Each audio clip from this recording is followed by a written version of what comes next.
August 15th at 9:58 p.m. Yeah. Goody. Johnny Jews. Future of the rap game, you feel me? About to take over Awl Real every day, y'all niggas. This is how we live. This is how we eat, you feel me? Catch us out here on the block. Well, you know we got to get the best way we can. Girls in the bed and Baltimore Boys Entertainment, Cartier gang. Arion. Okay, Arion. That's why I wanted to make sure I said it right. All right. It's the Arion.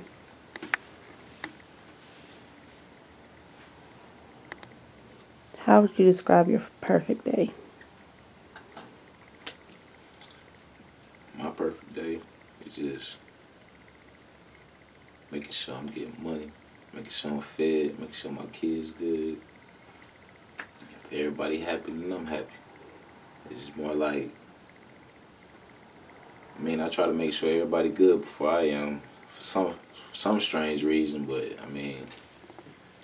that's how I was born and bred. So you got a heart. I say I got a heart, but sometimes people take it for granted, and I hate that. And even though the people that take it for granted, I still go back and do for them, still help them out as if I ignore what they did, even though I did. But it's just more like I beat myself up on the inside trying to help more people than I help myself. Well, that's not good.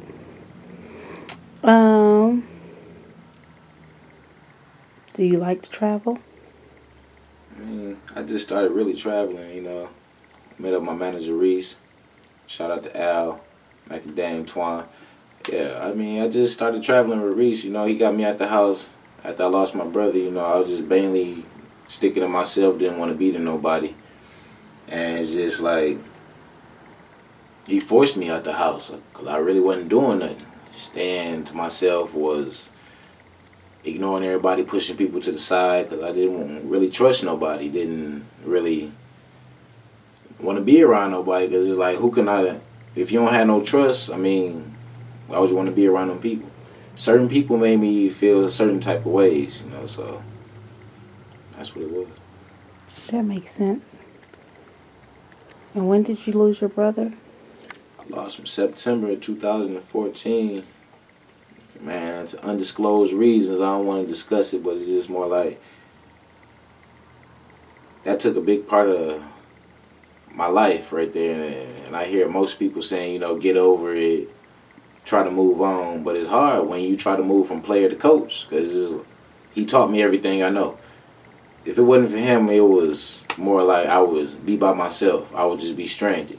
And even though he was a year and a half older than me, he still knew more than me because he had more people around him that supported him and told him the right way more than the wrong way.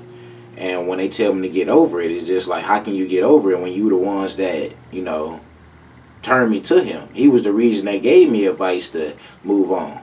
And it's hard to move on because that was the only person I trusted, the only person I put my whole faith into. They tell you don't put eggs into one basket, but when you don't trust nobody around you, what can you do? When the only person that give a fuck about you, the only person that care about you, the only person that just want to see you make it, anything that you want to do in life, he supports you, and he gone. And then you left with the people that didn't support you. What do? Find a new support system. So has Reese become that new support system? When he died, Reese knew E, but Reese didn't know E, really, but he knew that was my brother, that was my best friend. And when he met him, it was more on the terms of, since, I'm cool with your brother, I'm going to be cool with you. And when he found out that he died, he quickly just took me under his wing to let me know everything would be all right. Lord, can you hear me though? It's me and you, man to man, walking on this lonely road. How much shit should a nigga take before I go explode? I knew beforehand niggas wasn't really real. Mama told me so. Mama told me so. Got friends, but most are foes. Yeah, mama told me so. Jealousy within, but you know me though. Yeah, mama told me so. Hatred comes when you won't disclose. Yeah, mama told me so. Big Jerry on, money over hoes. Yeah, mama told me so. travels that you and Reese have done, have y'all discussed international or any other countries? And I'm gonna be honest with you. You know, we discussed it, but we restricted right now just in the U.S. You know, federal government after me. You know, child support back payments won't allow us to leave the country. I'm surprised we're able to go to Hawaii, but right now, we just focus right now just on the interstates, and we'll get to that in the future. But right now, that's a no-go. They wouldn't give me a passport on that too. okay, so where would you want to go if you could go? I mean, a lot of people will say Amsterdam, but that's played out because, it's legalized everywhere. So I want to go to Italy. I want to go to Rome. I want to go to Africa to see what it's like. I want to see what, more than what they show us. They show us poverty. They show us slavery. They show us broke, flies on their eyes and all that. I want to see the major cities. I want to see the progression that they can have because I know they're getting money over there, and it's just like they don't want to show us that because it's black people getting money. It ain't them getting money. They don't want to show us that other than their race, it's more people that can be dominant.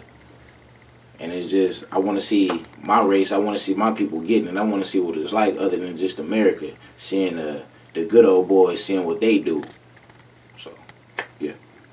Okay, so we talked about the death of your brother, but other than that, what has been another personal obstacle or problem that you've had to get over? Before my brother died, I lost my grandfather in 2002. And, he kind of helped me get over that. He helped me get through that because that was a big part of my life right there. He taught me a lot that I didn't, wouldn't know as far as with the automotive business. That's my job right there. And, when he died, right, it just took a part of my life that, I didn't expect. I knew that he was going to die soon, but I didn't know it was going to be that quick. And then when my brother, took me under his wing and just let me know everything will be all right. I got you. We can just move on from this. It was kind of cool. But then when I lost him, it's just like, what do I do? A lot of people say you move on, you just pick up the pieces and you just forget about basically I take it as forget about the past and move on. But they say just move on from the past. I think different from what they think of. Because if that's the only thing in your life, how can you forget that? How can you just get rid of it that quick? It's only been 2 years. So I tell them, man, you can't think like me because you ain't been in the same shoes as me. If you lost a person in your life like I have, then you'll understand what I feel. You'll understand what I go through. You can't just wake up and just move on thinking everything will be all right, That was the person that gave you leadership. That was the person that gave you advice on how to move on when you got into it with anybody. That's the person that kept you out of jail. So I can understand why they tell you to move on. So that shit just confused me. So sometimes I just ignore them people, and sometimes I got to remove them out of my life. Fuck them.